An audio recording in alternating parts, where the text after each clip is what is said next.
પાલિતાણાના જામવાડી ગામે ઘર ધોતા સમયે પાણી રસ્તા પર નીકળતા સર્જાયેલી મારામારીમાં માતા અને પુત્રને ઈજા પહોંચતા સારવાર માટે હોસ્પિટલમાં ખસેડવામાં આવ્યા હતા। જેની પ્રાપ્ત માહિતી મુજબ જામવાડી ગામે ઘર ધોતા સમયે પાણી રસ્તા પર નીકળતા થયેલી બોલાચાલી બાદ મારામારી થતા નરેશભાઈ વશરામભાઈ પરમાર અને તેમની માતા પુરીબેન વશરામભાઈ પરમારને ઈજા પહોંચી હતી।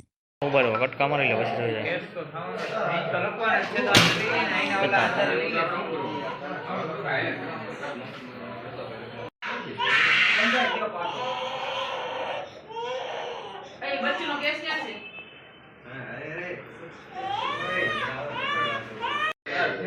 मोबाइल कटका मारी ले बस रही केस तो था नहीं तो लगवा है 6 नहीं ना वाला अंदर ले